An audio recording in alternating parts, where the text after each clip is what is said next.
Buenos días, queridos amigos, y bienvenidos a un nuevo capítulo del libro El conflicto de los siglos. Hoy vamos a ver juntos el capítulo número 6 que lleva por título Dos héroes de la Edad Media. La semilla del Evangelio había sido sembrada en Bohemia desde el siglo IX. La Biblia había sido traducida y el culto público celebrase en el idioma del pueblo. Pero conforme iba aumentando el poder papal, obscurecíase también la palabra de Dios. Gregorio VII, que se había propuesto humillar el orgullo de los reyes, no estaba menos resuelto a esclavizar al pueblo, y con tal fin expidió una bula para prohibir que se celebrasen cultos públicos en lengua bohemia. El papa declaró que Dios se complacía en que se le rindiese culto en lengua desconocida, y que el haber desatendido esta disposición había sido causa de muchos males y herejías. Así decretó Roma que la luz de la palabra de Dios fuera extinguida y que el pueblo quedara encerrado en las tinieblas. Pero el cielo había provisto otros agentes para la preservación de la Iglesia. Muchos valdenses y albigenses, expulsados de sus hogares por la persecución, salieron de Francia e Italia y fueron a establecerse en Bohemia. Aunque no se atrevían a enseñar abiertamente, trabajaron celosamente en secreto, y así se mantuvo la fe de siglo en siglo. Antes de los tiempos de Hus hubo en Bohemia hombres que se levantaron para condenar abiertamente la corrupción de la Iglesia y el libertinaje de las masas. Sus trabajos despertaron interés y también los temores del clero, el cual inició una encarnizada persecución contra aquellos discípulos del Evangelio. Obligados a celebrar el culto en los bosques y en las montañas, los soldados los cazaban y mataron a muchos de ellos. Transcurrido cierto tiempo, se decretó que todos los que abandonasen el romanismo morirían en la hoguera. Pero aún, mientras que los cristianos sacrificaban sus vidas, esperaban el triunfo de su causa. Uno de los que enseñaban que la salvación se alcanzaba solo por la fe en el Salvador crucificado, pronunció al morir estas palabras: «El furor de los enemigos de la verdad prevalece ahora contra nosotros, pero no será siempre así, pues de entre el pueblo ha de levantarse uno sin espada ni signo de autoridad, contra el cual ellos nada podrán hacer». Lejos estaba aún el tiempo de Lutero, pero ya empezaba a darse a conocer un hombre cuyo testimonio contra Roma conmovía a las naciones. Juan Hus era de humilde cuna y había perdido a su padre en edad temprana. Su piadosa madre, considerando la educación y el temor de Dios con la más valiosa hacienda, procuró asegurársela a su hijo. Hus estudió en la escuela de la provincia y pasó después a la Universidad de Praga, donde fue admitido por caridad. En su viaje a la ciudad de Praga fue acompañado por su madre, que siendo viuda y pobre, no pudo dotar a su hijo con bienes materiales, pero cuando llegaron a las inmediaciones de la gran ciudad, se arrodilló al lado de su hijo y pidió para él la bendición de su Padre Celestial. Muy poco se figuraba a aquella madre de qué modo iba a ser atendida su plegaria. En la universidad se distinguió Hus por su aplicación, su constancia en el estudio y sus rápidos progresos, al par que su conducta intachable y sus afables y simpáticos modales le granjearon general estimación. Era un sincero creyente de la Iglesia romana y deseaba ardientemente recibir las bendiciones espirituales que aquella profesa conceder. Con motivo de un jubileo, fue él a confesarse, dio a la Iglesia las pocas monedas que llevaba y se unió a la procesión para poder participar de la absolución prometida. Terminado su curso de estudios, ingresó en el sacerdocio y, como lograra en poco tiempo darse a conocer, no tardó en ser elegido para prestar sus servicios en la corte del rey. Fue también nombrado catedrático y posteriormente rector de la universidad donde recibiera su educación. En pocos años, el humilde estudiante, que fuera admitido por caridad en las aulas, llegó a ser el orgullo de su país y a adquirir fama en toda Europa. Mas otro fue el campo en donde Hus principió a trabajar en busca de reformas. Algunos años después de haber recibido las órdenes sacerdotales, fue elegido predicador de la capilla llamada de Belén. El fundador de esta había abogado por considerarlo asunto de gran importancia en favor de la predicación de las Santas Escrituras en el idioma del pueblo. No obstante la oposición de Roma, esta práctica no había desaparecido del todo de Bohemia. Sin embargo, era mucha la ignorancia respecto a la Biblia, y los peores vicios reinaban en todas las clases de la sociedad. Hus denunció sin reparo estos males, apelando a la palabra de Dios para reforzar los principios de verdad y de pureza que procuraba inculcar. Un vecino de Praga, Jerónimo, que con ulterioridad iba a colaborar tan estrechamente con Hus, trajo consigo, al regresar de Inglaterra, los escritos de Wycliffe. La reina de Inglaterra, que se había convertido a las enseñanzas de éste, era una princesa bohemia, y por medio de su influencia, las obras del reformador obtuvieron gran circulación en su tierra natal. Hus leyó estas obras con interés, tuvo a su autor por cristiano sincero y se sintió movido a mirar con simpatía las reformas que él proponía. Aunque sin darse cuenta, Hus había entrado ya en un sendero que había de alejarle de Roma. Por aquel entonces llegaron a Praga 2 extranjeros procedentes de Inglaterra, hombres instruidos que habían recibido la luz del Evangelio y venían a esparcirla en aquellas apartadas regiones. Comenzaron por atacar públicamente la supremacía del Papa, pero pronto las autoridades les obligaron a guardar silencio. No obstante, como no quisieran abandonar su propósito, recurrieron a otros medios para realizarlo. Eran artistas a la vez que predicadores y pusieron en juego sus habilidades. En una plaza pública dibujaron 2 cuadros que representaban uno la entrada de Cristo en Jerusalén, manso y sentado sobre un asno, y seguido por sus discípulos vestido con túnicas ajadas por las asperezas del camino y descalzos. El otro representaba una procesión pontifical, en la cual se veía al Papa adornado con sus ricas vestiduras y con su triple corona, montado en un caballo magníficamente enjaezado, precedido por clarines y seguido por cardenales y prelados, y ostentaban deslumbrantes galas. Encerraban estos cuadros todo un sermón que cautivaba la atención de todas las clases sociales. Las multitudes acudían a mirarlos.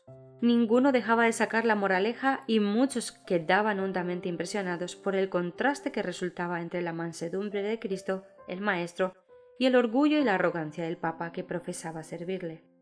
Praga se conmovió mucho y después de algún tiempo los extranjeros tuvieron que marcharse para ponerle en salvo. Pero la lección que habían dado no dejó de ser aprovechada. Los cuadros hicieron impresión en Hus y le indujeron a estudiar con más empeño la Biblia y los escritos de Wycliffe. Aunque todavía no estaba convenientemente preparado para aceptar todas las reformas recomendadas por Wycliffe, alcanzó a darse mejor cuenta del verdadero carácter del papado y con mayor celo denunció el orgullo, la ambición y la corrupción del clero. De Bohemia extendiéndose la luz hasta Alemania. Algunos disturbios de la Universidad de Praga dieron por resultado la separación de centenares de estudiantes alemanes, muchos de los cuales habían recibido de Hus su primer conocimiento de la Biblia, y a su regreso esparcieron el Evangelio en la tierra de sus padres. Las noticias de la obra hecha en Praga llegaron a Roma y pronto fue citado Hus a comparecer ante el Papa. Obedecer había sido exponerse a una muerte segura. El rey y la reina de Bohemia, la universidad, miembros de la nobleza y altos dignatarios dirigieron una solicitud general al pontífice para que le fuera permitido a Hus permanecer en Praga y contestar a Roma por medio de una diputación. En lugar de acceder a la súplica, el Papa procedió a juzgar y a condenar a Hus y por añadidura declaró a la ciudad de Praga en entredicho. En aquellos tiempos, siempre que se pronunciaba tal sentencia, la alarma era general. Las ceremonias que la acompañaban estaban bien calculadas para producir terror entre el pueblo, que veía en el Papa representante de Dios mismo y el que tenía las llaves del cielo y del infierno y el poder para invocar los juicios temporales lo mismo que espirituales. Creían que las puertas del cielo se cerraban contra los lugares condenados por el entredicho y que entre tanto que el Papa no se dignaba levantar la excomunión, los difuntos no podían entrar en la mansión de los bienaventurados.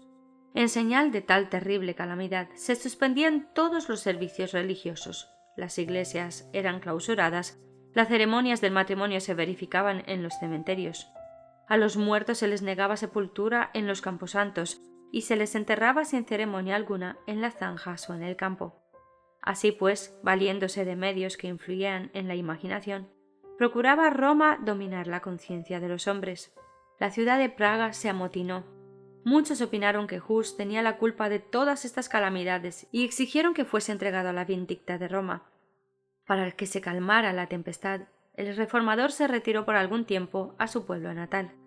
Escribió a los amigos que había dejado en Praga: «Si me he retirado de entre vosotros es para seguir los preceptos y el ejemplo de Jesucristo. para no dar lugar a que los malintencionados se expongan a su propia condenación eterna, y para no ser causa de que se moleste y persiga a los piadosos. Me he retirado, además, por temor de que los impíos sacerdotes prolonguen su prohibición y que se predique la palabra de Dios entre vosotros. Mas no os he dejado para negar la verdad divina, por lo cual, con la ayuda de Dios, estoy pronto a morir.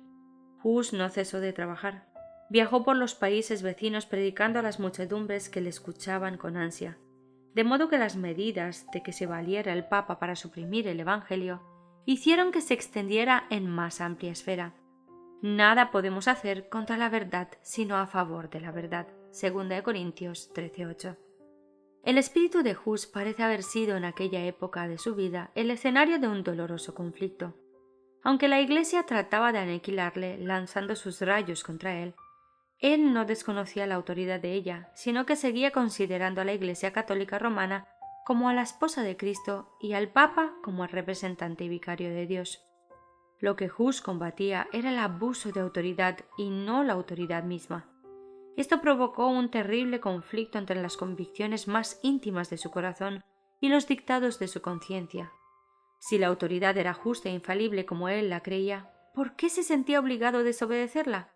Acatarla era pecar, pero ¿por qué se sentía obligado a pecar si prestaba obediencia a una iglesia infalible? Este era el problema que Hus no podía resolver, y la duda le torturaba hora tras hora. La solución que por entonces le parecía más plausible era que había vuelto a suceder lo que había sucedido en los días del Salvador, a saber, que los sacerdotes de la Iglesia se habían convertido en impíos que usaban su autoridad legal con fines inicuos. Esto le decidió a adoptar para su propio gobierno y para el de aquellos a quienes siguiera predicando la máxima aquella de que los preceptos de las Santas Escrituras transmitidos por el entendimiento han de dirigir la conciencia, o en otras palabras, que Dios hablando en la Biblia y no la Iglesia hablando por medio de los sacerdotes era el único guía infalible. Cuando transcurrido algún tiempo se hubo calmado la excitación en Praga, volvió Hus a su capilla de Belén para reanudar con mayor valor y celo la predicación de la palabra de Dios. Sus enemigos eran activos y poderosos, pero la reina y muchos de los nobles eran amigos suyos y gran parte del pueblo estaba de su lado. Comparando sus enseñanzas puras y elevadas y la santidad de su vida con los dogmas degradantes que predicaban los romanistas y con la avaricia y el libertinaje en que vivían, muchos consideraban que era un honor pertenecer al partido del reformador. Hasta aquí Hus había estado solo en sus labores, pero entonces Jerónimo, que durante su estada en Inglaterra había hecho suyas las doctrinas enseñadas por Wycliffe, se unió con él en la obra de reforma. Desde aquel momento ambos anduvieron juntos y ni la muerte había de separarlos. Jerónimo poseía en alto grado lucidez genial, elocuencia e ilustración, y estos dones le conquistaban el favor popular, pero en las cualidades que constituyen verdadera fuerza de carácter sobresalía Hus. El juicio sereno de éste restringía el espíritu impulsivo de Jerónimo, el cual reconocía con verdadera humildad el valer de su compañero y aceptaba sus consejos. Mediante los esfuerzos unidos de ambos, la reforma progresó con mayor rapidez. Si bien es verdad que Dios se dignó iluminar a estos sus siervos, derramando sobre ellos raudales de luz que les revelaron muchos de los errores de Roma, también lo es que ellos no recibieron toda la luz que debía ser comunicada al mundo. Por medio de estos hombres, Dios sacaba a sus hijos de las tinieblas del romanismo, pero tenían que arrostrar muchos y muy grandes obstáculos, y Él los conducía por la mano paso a paso, según lo permitían las fuerzas de ellos. No estaban preparados para recibir de pronto la luz en su plenitud. Ella los habría hecho retroceder como habrían retrocedido con la vista herida, lo que, acostumbrados a la oscuridad, recibieron la luz del mediodía. Por consiguiente, Dios reveló su luz a los guías de su pueblo poco a poco, como podía recibirla este último. De siglo en siglo, otros fieles obreros seguían conduciendo a las masas y avanzando cada vez en el camino de las reformas. Mientras tanto, un gran cisma asolaba la Iglesia. 3 papas se disputaban la supremacía, y esta contienda llenaba los dominios de la cristiandad de crímenes y revueltas. No satisfechos los 3 papas con arrojarse recíprocamente violentos anatemas, decidieron recurrir a las armas temporales. Cada uno se propuso hacer acopio de armamentos y reclutar soldados. Por supuesto, necesitaban dinero, y para proporcionárselo todos los dones, oficios y beneficios de la Iglesia fueron puestos en venta. Asimismo, los sacerdotes, imitando a sus superiores, apelaron a la simonía y a la guerra para humillar a sus rivales y para aumentar su poderío. Con una intrepidez que iba cada día en aumento, protestó Hus enérgicamente contra las abominaciones que se toleraban en nombre de la religión. Y el pueblo acusó abiertamente a los jefes papales de ser causantes de las miserias que oprimían a la cristiandad. La ciudad de Praga se vio nuevamente amenazada por un conflicto sangriento. Como en los tiempos antiguos, el siervo de Dios fue acusado de ser el perturbador de Israel. Primera de Reyes 18-17. La ciudad fue puesta por segunda vez en entredicho y Hus se retiró a su pueblo natal. Terminó el testimonio que había dado él tan fielmente en su querida capilla de Belén, y ahora iba a hablar al mundo cristiano desde un escenario más extenso antes de rendir su vida como último homenaje a la verdad. Con el propósito de contener los males que asolaban a Europa, fue convocado un concilio general que debía celebrarse en Constanza. Esta cita fue preparada a solicitud del emperador Segismundo por Juan XXIII, uno de los tres papas rivales. El deseo de reunir un concilio distaba mucho de ser del agrado del Papa Juan, cuyo carácter y política poco se prestaban a una investigación aun cuando ésta fuera hecha por prelados de tan escasa moralidad como lo eran los eclesiásticos de aquellos tiempos. Pero no pudo, sin embargo, oponerse a la voluntad de Segismundo. Los fines principales que debía procurar el concilio eran poner fin al cisma de la Iglesia y arrancar de raíz la herejía. En consecuencia, los dos antipapas fueron citados a comparecer ante la asamblea y con ellos Juan Hus, el principal propagador de las nuevas ideas. Los dos primeros, considerando que había peligro en presentarse, no lo hicieron, sino que mandaron sus delegados. El Papa Juan, aun cuando era quien ostensiblemente había convocado el concilio, acudió con mucho recelo, sospechando la intención secreta del emperador de destituirle, y temiendo ser llamado a cuentas por los vicios en que se había desprestigiado la tierra y por los crímenes que se había valido por apoderarse de ella. Sin embargo, hizo su entrada en la ciudad de Constanza con gran pompa, acompañado de los eclesiásticos de la más alta categoría y de un séquito de cortesanos. El clero y los dignatarios de la ciudad, con un gentío inmenso, salieron a recibirle. Venía debajo de un dosel dorado, sostenido por 4 de los principales magistrados. La hostia iba delante de él, y las ricas vestiduras de los cardenales daban un aspecto imponente a la procesión. Entretanto, otro viajero se acercaba a Constanza. Hus se daba cuenta del riesgo que corría. Se había desprendido de sus amigos como si ya no pensara volverlos a ver, y había emprendido el viaje presintiendo que remataría en la hoguera. A pesar de haber obtenido un salvoconducto del rey de Bohemia y otro que, estando ya en camino, recibió del emperador Segismundo, arregló bien todos sus asuntos en previsión de su muerte probable. En una carta dirigida a sus amigos de Praga les decía: «Hermanos míos, me voy llevando un salvoconducto del rey para hacer frente a mis numerosos y mortales enemigos. Me encomiendo de todo corazón al Dios Todopoderoso, mi Salvador.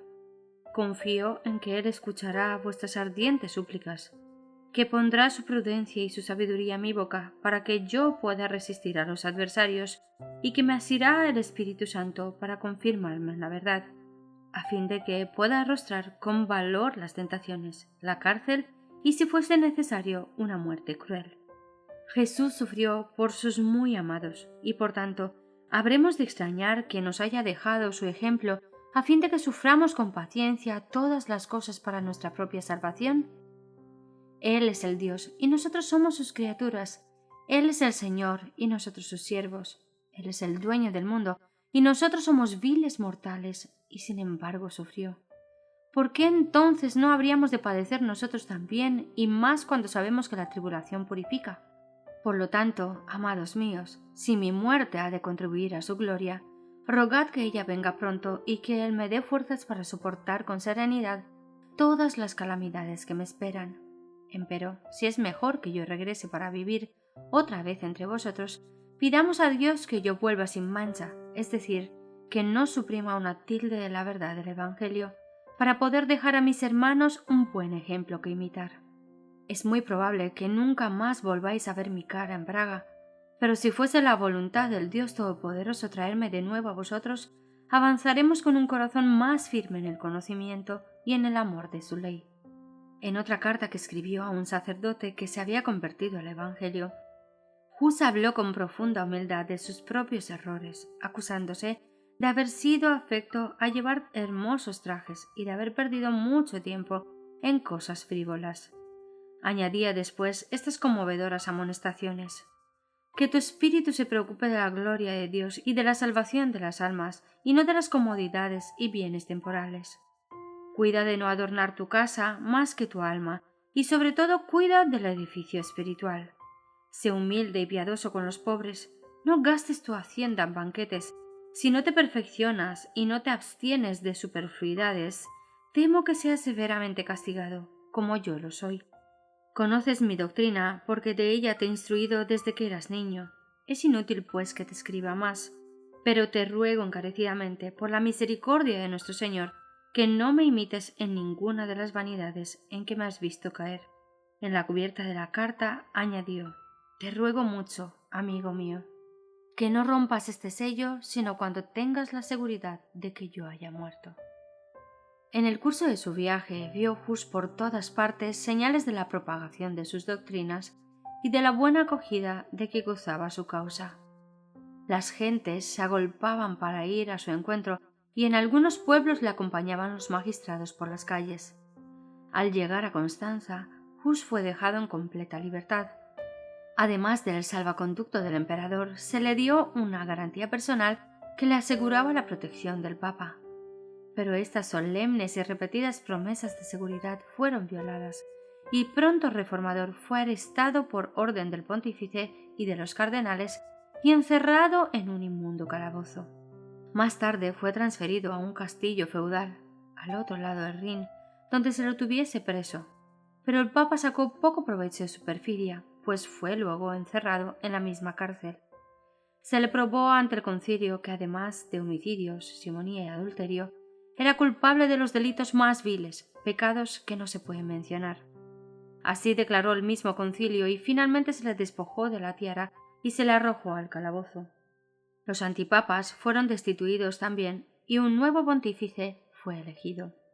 Aunque el mismo papa se había hecho culpable de crímenes mayores que aquellos que Hus había acusado a los sacerdotes y por los cuales exigía que se hiciese una reforma, con todo, el mismo concilio que degrada al pontífice procedió a concluir con el reformador. El encarcelamiento de Hus despertó grande indignación en Bohemia. Algunos nobles poderosos se dirigieron al concilio protestando contra tamaño ultraje. El emperador, que de mala gana había consentido en que se violase su salvoconducto, se opuso a que se procediera contra él. Pero los enemigos del reformador eran malévolos y resueltos. Apelaron a las preocupaciones del emperador, a sus temores y a su celo por la Iglesia. Le presentaron argumentos muy poderosos para convencerle de que no había que guardar la palabra empeñada con herejes, ni con personas sospechosas de herejía, aun cuando estuvieran provistas de salvaconductos del emperador y de reyes. De ese modo se salieron con la suya.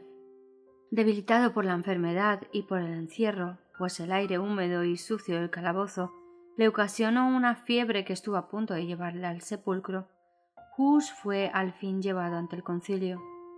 Cargado de cadenas, se presentó ante el emperador, que empeñara su honor y buena fe en protegerle. Durante todo el largo proceso sostuvo Hus la verdad con firmeza, y en presencia de los dignatarios de la Iglesia y del Estado allí reunidos, elevó una enérgica y solemne protesta contra la corrupción del clero. Cuando se le exigió que escogiese entre retractarse o sufrir la muerte, eligió la suerte de los mártires. El Señor le sostuvo con su gracia. Durante las semanas de padecimientos que sufrió antes de su muerte, la paz del cielo inundó su alma. «Escribo esta carta», decía un amigo en la cárcel, y con la mano encadenada, esperando que se cumpla mañana mi sentencia de muerte.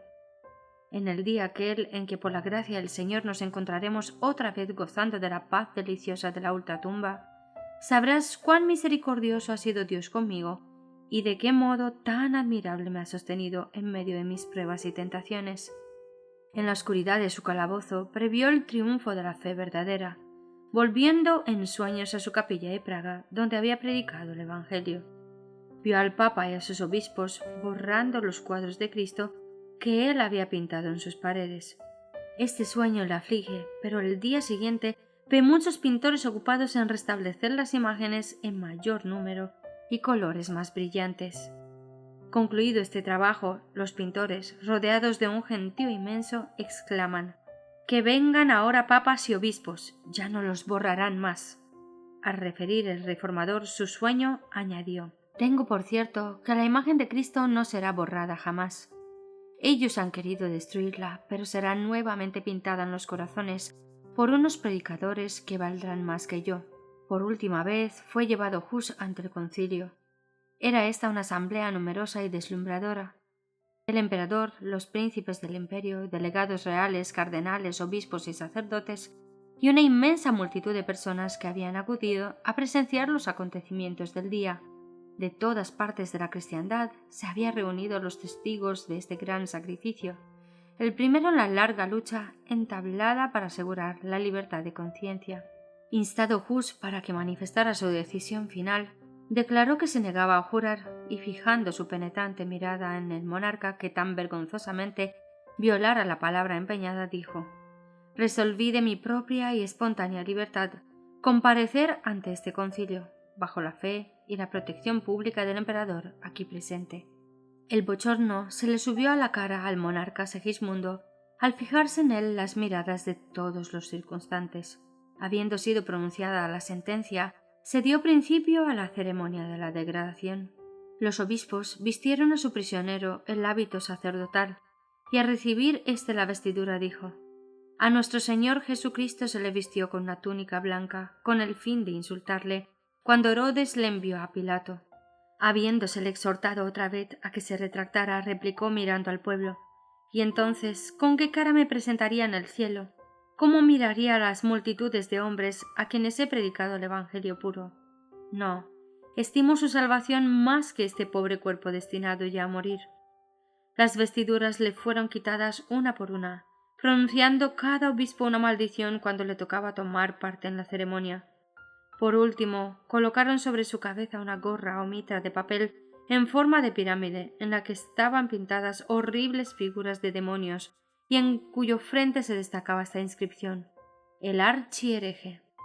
«Con gozo», dijo Hus, «llevaré por ti esta corona de oprobio, oh Jesús, que llevaste por mí una de espinas». Acto continuo, los prelados dijeron: «Ahora dedicamos tu alma al diablo». «Y yo», dijo Hus levantando sus ojos al cielo, «en tus manos encomiendo mi espíritu, oh Señor Jesucristo, porque tú me redimiste». Fue luego entregado a las autoridades seculares y conducido al lugar de la ejecución. Iba seguido por inmensa procesión formada por centenares de hombres armados, sacerdotes y obispos que lucían sus ricas vestiduras, y por el pueblo de Constanza. Cuando lo sujetaron a la estaca y todo estuvo dispuesto para encender la hoguera, se instó una vez más al mártir a que se salvara retractándose de sus errores. «¿A cuáles errores, dijo Hus, debo renunciar? De ninguno me encuentro culpable.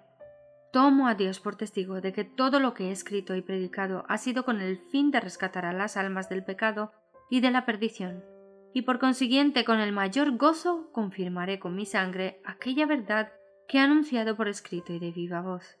Cuando las llamas comenzaron a arder en torno suyo, principió a cantar: «Jesús, hijo de David, ten misericordia de mí», y continuó hasta que su voz enmudeció para siempre.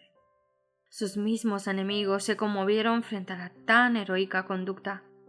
Un celoso partidario del Papa, al referir el martirio de Hus y de Jerónimo, que murió poco después, dijo: «Ambos se portaron como valientes al aproximarse su última hora. Se prepararon para ir a la hoguera como se hubieran preparado para ir a una boda. No dejaron oír un grito de dolor. Cuando subieron las llamas, entonaron himnos y apenas podía la vehemencia del fuego acallar sus cantos. Cuando el cuerpo de Hus fue consumido por completo, recogieron sus cenizas, las mezclaron con la tierra donde yacían y las arrojaron al Rin, que las llevó hasta el océano. Sus perseguidores se figuraban en vano de que habían arrancado de raíz las verdades que predicara. No soñaron que las cenizas que echaban al mar eran como semilla esparcida en todos los países del mundo y que en tierras aún desconocidas darían mucho fruto en testimonio por la verdad. La voz que había hablado en la sala del concilio de Constanza había despertado ecos que resonarían a través de las edades futuras. Hus ya no existía, pero las verdades por las cuales había muerto no podían perecer. Su ejemplo de fe y perseverancia iba a animar a las muchedumbres a mantenerse firmes por la verdad frente al tormento y a la muerte. Su ejecución puso de manifiesto ante el mundo entero la pérfida crueldad de Roma. Los enemigos de la verdad, aunque sin saberlo, no hacían más que fomentar la causa que en vano procuraban aniquilar. Una estaca más iba a levantarse en Constanza. La sangre de otro mártir iba a testificar por la misma verdad. Jerónimo, al decir adiós a Hus, cuando éste partiera para el concilio, le exhortó a ser valiente y firme, declarándole que si caía en algún peligro él mismo volaría en su auxilio.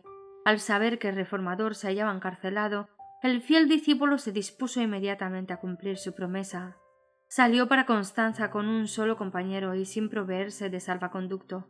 Al llegar a la ciudad se convenció de que solo se había expuesto al peligro, sin que le fuera posible hacer nada para libertar a Hus. Huyó entonces, pero fue arrestado en el camino y devuelto a la ciudad cargado de cadenas, bajo la custodia de una compañía de soldados. En su primera comparecencia ante el concilio, sus esfuerzos para contrarrestar los cargos que le arrojaban se malograban entre los gritos. ¡A la hoguera con él! ¡A las llamas!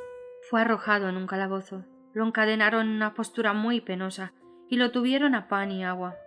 Después de algunos meses, las crueldades de su prisión causaron a Jerónimo una enfermedad que puso en peligro su vida, y sus enemigos, temiendo que se les escapase, le trataron con menos severidad, aunque dejándole en la cárcel por un año. La muerte de Hus no tuvo el resultado que esperaban los papistas. La violación del salvaconducto que le había sido dado al reformador levantó una tempestad de indignación y, como medio más seguro, el concilio resolvió que en vez de quemar a Jerónimo, se le obligaría, si fuese posible, a retractarse. Fue llevado ante el concilio y se le instó para que escogiera entre la retractación o la muerte en la hoguera. Haberle dado muerte al principio de su encarcelamiento hubiera sido un acto de misericordia en comparación con los terribles sufrimientos a que le sometieron.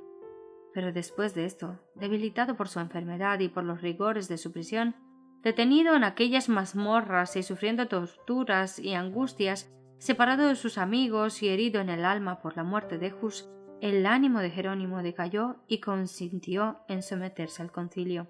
Se comprometió a adherirse a la fe católica y aceptó el auto de la asamblea que condenaba las doctrinas de Wycliffe y de Hus, exceptuando, sin embargo, las santas verdades que ellos enseñaron. Por medio de semejante expediente, Jerónimo trató de acallar la voz de su conciencia y librarse de la condena, pero vuelto al calabozo, a solas consigo mismo percibió la magnitud de su acto. Comparó el valor y la fidelidad de Hus con su propia retractación. Pensó en el divino maestro a quien él se había propuesto servir y que por causa suya sufrió la muerte en la cruz. Antes de su retractación había hallado consuelo en medio de sus sufrimientos, seguro del favor de Dios, pero ahora el remordimiento y la duda torturaban su alma. Harto sabía que tendría que hacer otras retractaciones para vivir en paz con Roma.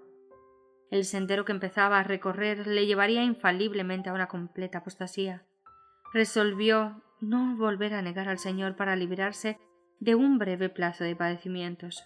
Pronto fue llevado otra vez ante el concilio, pues sus declaraciones no habían dejado satisfechos a los jueces. La sed de sangre despertada por la muerte de Hus reclamaba nuevas víctimas. Solo la completa abjuración podía salvar de la muerte al reformador, pero éste había resuelto confesar su fe y seguir hasta la hoguera a su hermano mártir. Desvirtuó su anterior retractación y, a punto de morir, exigió que se le diera oportunidad para defenderse. Temiendo los prelados el efecto de sus palabras, insistieron en que él se limitara a afirmar o negar lo bien fundado de los cargos que se le hacían. Jerónimo protestó contra tamaña crueldad e injusticia. «Me habéis tenido encerrado», dijo, «durante 340 días en una prisión horrible, en medio de inmundicias, en un sitio malsano y pestilente y falto de todo en absoluto. Me traéis hoy ante vuestra presencia y tras haber prestado oídos a mis acérrimos enemigos, os negáis a oírme. Si en verdad sois sabios y si sois luz del mundo, cuidaros de pecar contra la justicia. En cuanto a mí, no soy más que un débil mortal. Mi vida es de poca importancia, y cuando os exhorto a no dar una sentencia injusta, hablo más por vosotros que por mí. Al fin le concedieron a Jerónimo lo que le pedía.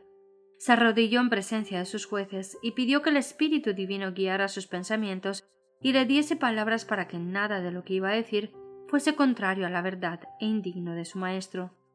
En aquel día se cumplió en su favor la promesa del Señor a los primeros discípulos. Seréis llevados ante gobernadores y reyes por mi causa. Cuando os entregaren, no os afanéis sobre cómo o qué habéis de decir, porque en aquella misma hora os será dado lo que habéis de decir. Porque no sois vosotros quienes habláis, sino el Espíritu de vuestro Padre, que habla en vosotros. Mateo 10, 18, 20. Las palabras de Jerónimo produjeron sorpresa y admiración aún a sus enemigos. Por espacio de todo un año había estado encerrado en un calabozo, sin poder leer ni ver la luz siquiera, sufriendo físicamente a la vez que dominado por terrible ansiedad mental, y no obstante, supo presentar sus argumentos con tanta claridad y con tanta fuerza como si hubiera podido estudiar constantemente. Llamó la atención a sus oyentes a la larga lista de santos varones que habían sido condenados por jueces injustos. En casi todas las generaciones hubo hombres que, por más que procuraban levantar el nivel moral del pueblo de su época, eran despreciados y rechazados, pero que en tiempos ulteriores fueron reconocidos dignos de recibir honor. Cristo mismo fue condenado como malhechor por un tribunal inicuo. Al retractarse Jerónimo, había declarado justa la sentencia condenatoria que el concilio lanzara contra Hus, pero esta vez declaró que se arrepentía de ello y dio un valiente testimonio a la inocencia y santidad del mártir. Expresóse en estos términos: conocía a Juan Hus desde su niñez, era el hombre más excelente, justo y santo, pero no por eso dejó de ser condenado. Y ahora yo también estoy listo para morir. No retrocederé ante los tormentos que hayan preparado para mí mis enemigos, los testigos falsos, los cuales tendrán que ser llamados un día a cuentas por sus imposturas ante el gran Dios a quien nadie puede engañar. Al censurarse a sí mismo por haber negado la verdad, dijo Jerónimo: de todos los pecados que he cometido desde mi juventud, ninguno pesa tanto sobre mí, ni me causa tan acerbos remordimientos como el que cometí en el funesto lugar, cuando aprobé la inicua sentencia pronunciada contra Wycliffe y contra el santo mártir Juan Hus, maestro y amigo mío. Sí, lo confieso de todo corazón, y declaro con verdadero horror que desgraciadamente me turbé cuando, por temor a la muerte, condené las doctrinas de ellos. Por tanto ruego al Dios Todopoderoso se digne perdonar mis pecados, y este en particular, que es el más monstruoso de todos. Señalando a los jueces, dijo con entereza: vosotros condenasteis a Wycliffe y a Juan Hus, no porque hubieran invalidado las doctrinas de la Iglesia, sino sencillamente por haber denunciado los escándalos provenientes del clero, su pompa, su orgullo y todos los vicios de los prelados y sacerdotes. Las cosas que aquellos afirmaron y que son irrefutables, yo también las creo y las proclamo. Sus palabras fueron interrumpidas. Los prelados, temblando de ira, exclamaron: ¿qué necesidad hay de mayores pruebas? Contemplamos con nuestros propios ojos el más obstinado de los herejes. Sin conmoverse ante la tempestad, repuso Jerónimo: ¿qué? ¿Imagináis que tengo miedo de morir? Por un año me habéis tenido encadenado, encerrado en un calabozo horrible, más espantoso que la misma muerte. Me habéis tratado con más crueldad que a un turco, judío o pagano, y mis carnes se han resecado hasta dejar los huesos descubiertos. Pero no me quejo, porque las lamentaciones sientan mal en un hombre de corazón y de carácter. Pero no puedo menos que expresar mi asombro ante tamaña barbarie con que habéis tratado a un cristiano. Volvió con esto a estallar la tempestad de ira y Jerónimo fue devuelto en el acto a su calabozo. A pesar de todo, hubo en la asamblea algunos que quedaron impresionados por sus palabras y que desearon salvarle la vida. Algunos dignatarios de la Iglesia le visitaron y le instaron a que se sometiera al concilio. Se le hicieron las más brillantes promesas y renunciaba a su oposición contra Roma, pero a semejanza de su maestro, Cuando le ofrecieron la gloria del mundo, Jerónimo se mantuvo firme. «Probadme con las Escrituras, que estoy en error», dijo él, «y abjuraré de él». «Las santas Escrituras», exclamó uno de sus tentadores, «¿todo debe ser juzgado por ellas? ¿Quién puede comprenderlas si la Iglesia no las interpreta?» «Son las tradiciones de los hombres más dignas de fe que el Evangelio de nuestro Salvador», replicó Jerónimo. Pablo no exhortó a aquellos a quienes escribía a que escuchasen las tradiciones de los hombres, sino que les dijo: «Escudriñad las Escrituras». «Hereje», fue la respuesta, «me arrepiento de haber alegado contigo tanto tiempo. Veo que es el diablo el que te impulsa». En breve se falló sentencia de muerte contra él. Le condujeron enseguida al mismo lugar donde Hus había dado su vida. Fue al suplicio cantando, iluminado el rostro de gozo y paz. Fijó en Cristo su mirada y la muerte ya no le infundía miedo alguno. Cuando el verdugo, a punto de prender la hoguera, se puso detrás de él, el mártir exclamó: «Ven por delante, sin vacilar. Prende la hoguera en mi presencia. Si yo hubiera tenido miedo, no estaría aquí». Las últimas palabras que pronunció cuando las llamas le envolvían fueron una oración. Dijo: «Señor, Padre Todopoderoso, ten piedad de mí y perdóname mis pecados, porque tú sabes que siempre he amado tu verdad». Su voz dejó de oírse, pero sus labios siguieron murmurando la oración. Cuando el fuego hubo terminado su obra, las cenizas del mártir fueron recogidas juntamente con la tierra donde estaban esparcidas, y como las de Hus fueron arrojadas al Rin. Así murieron los fieles siervos que derramaron la luz de Dios. Pero la luz de las verdades que proclamaron, la luz de su heroico ejemplo, no pudo extinguirse. Antes podían los hombres intentar hacer retroceder al sol en su carrera que apagar el alba de aquel día, que vertía ya sus fulgores sobre el mundo. La ejecución de Hus había encendido llamas de indignación y horror en Bohemia. La nación entera se conmovió a retroceder, que había caído víctima de la malicia de los sacerdotes y de la traición del emperador. Se le declaró fiel maestro de la verdad, y el concilio que decretó su muerte fue culpado del delito de asesinato. Como consecuencia de esto, las doctrinas del reformador llamaron más que nunca la atención. Los edictos del Papa condenaban los escritos de Wycliffe a las llamas, pero las obras que habían escapado a dicha sentencia fueron sacadas de donde habían sido escondidas para estudiarlas comparándolas con la Biblia o las porciones de ella que el pueblo podía conseguir, y muchos fueron inducidos así a aceptar la fe reformada. Los asesinos de Hus no permanecieron impasibles al ser testigos del triunfo de la causa de aquel. El Papa y el emperador se unieron para sofocar el movimiento, y los ejércitos de Segismundo fueron despachados contra Bohemia. Pero surgió un libertador, Ziska, que poco tiempo de que empezara la guerra quedó enteramente ciego, y que fue, no obstante, uno de los más hábiles generales de su tiempo. Era el que guiaba a los bohemios. Confiando en la ayuda de Dios y en la justicia de su causa, aquel pueblo resistió a los poderosos ejércitos que fueron movilizados contra él. Vez tras vez el emperador, suscitando nuevos ejércitos, invadió a Bohemia, tan solo para ser rechazado ignominiosamente. Los husitas no le tenían miedo a la muerte y nada le podía resistir.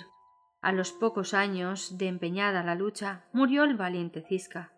Pero le reemplazó Procopio, general igualmente arrojado y hábil, y en varios respectos jefe más capaz.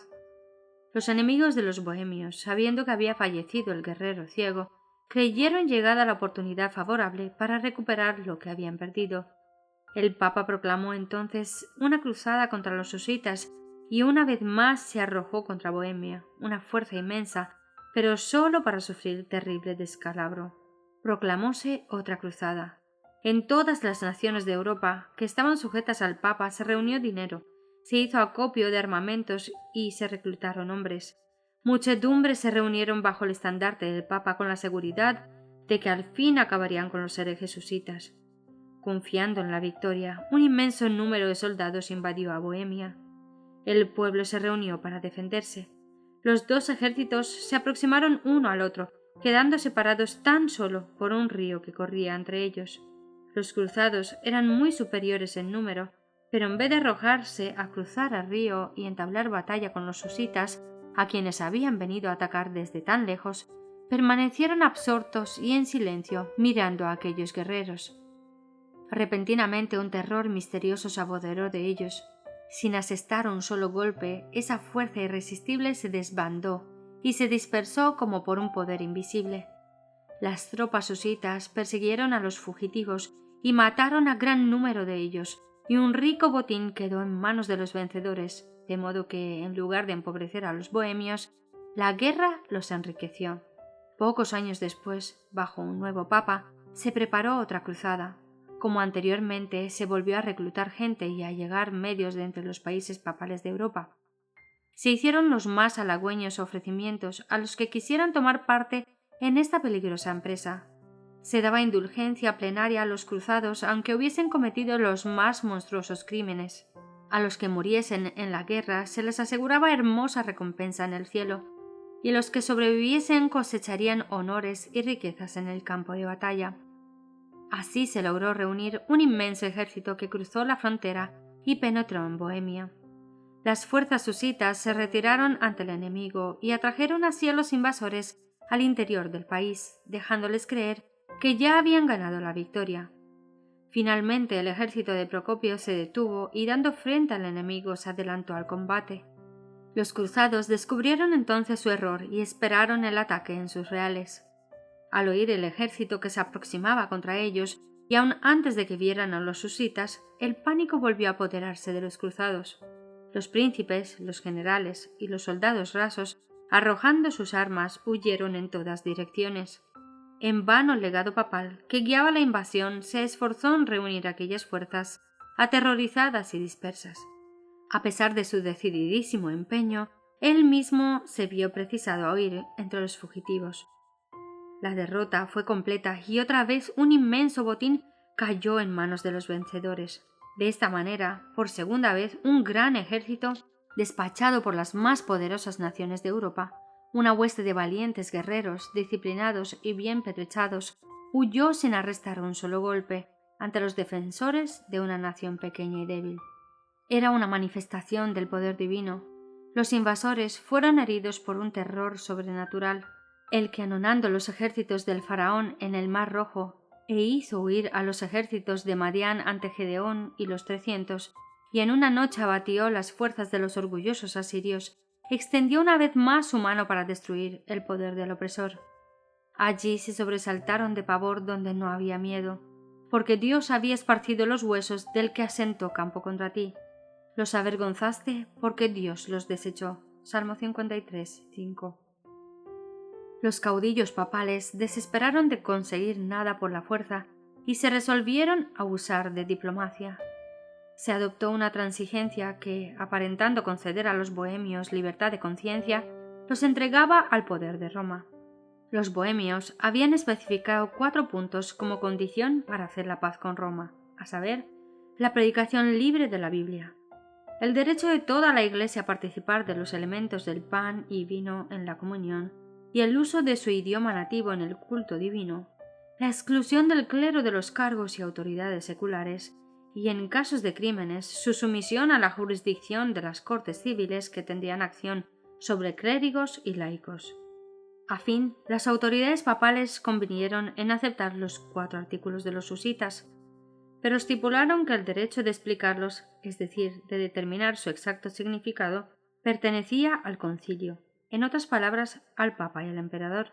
Sobre estas bases se ajustó el Tratado de Roma y ganó por medio de disímulos y fraudes lo que no había podido ganar en los campos de batalla, porque imponiendo su propia interpretación de los artículos de los husitas y de la Biblia, pudo adulterar su significado y acomodarlo a sus propias miras. En Bohemia, muchos, al ver así defraudada la libertad que ya disfrutaban, no aceptaron el convenio. Surgieron disensiones y divisiones que provocaron contiendas y derramamiento de sangre entre ellos mismos. En esta lucha sucumbió el noble Procopio, y con él sucumbieron también las libertades de Bohemia. Por aquel tiempo, Segismundo, el traidor de Hus y de Jerónimo, llegó a ocupar el trono de Bohemia, y a pesar de su juramento de respetar los derechos de los bohemios, procedió a imponerles el papismo. Pero muy poco sacó con haberse puesto al servicio de Roma. Por espacio de 20 años de su vida no había sido más que un cúmulo de trabajos y peligros.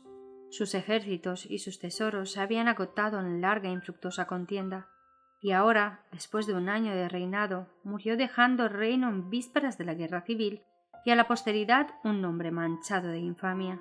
Continuaron mucho tiempo las contiendas y el derramamiento de sangre. De nuevo los ejércitos extranjeros invadieron a Bohemia, y las luchas intestinas debilitaron y arruinaron a la nación. Los que permanecieron fieles al Evangelio fueron objeto de encarnizada persecución, en vista de que, al transigir con Roma, sus antiguos hermanos habían aceptado sus errores. Los que se adherían a la vieja fe se organizaron en iglesia distinta que se llamó de los Hermanos Unidos. Esta circunstancia atrajo sobre ellos toda clase de maldiciones, pero su firmeza era inquebrantable. Obligados a refugiarse a los bosques y a las cuevas, siguieron reuniéndose para leer la palabra de Dios y para celebrar el culto. Valiéndose de mensajeros secretos que mandaron a varios países, llegaron a saber que había diseminados en varias partes algunos sostenedores de la verdad, unos en esta, otros en aquella ciudad, siendo como ellos objeto de encarnizada persecución. Supieron también que entre las montañas de los Alpes había una iglesia antigua que se basaba en las Sagradas Escrituras y que protestaba contra la idólatra corrupción de Roma. Recibieron estos datos con gran regocijo e iniciaron relaciones por correspondencia con los cristianos valdenses. Permaneciendo firmes en el Evangelio, los bohemios, a través de las tinieblas de la persecución y aún en la hora más sobria, volvían la vista hacia el horizonte como quien espera el rayar del alba. Les tocó vivir en días malos, pero recordaban las palabras pronunciadas por Hus y repetidas por Jerónimo, de que pasaría un siglo antes de que se viera despuntar la aurora. Estas palabras eran para los husitas lo que para las tribus esclavas en la tierra de servidumbre aquellas palabras de José.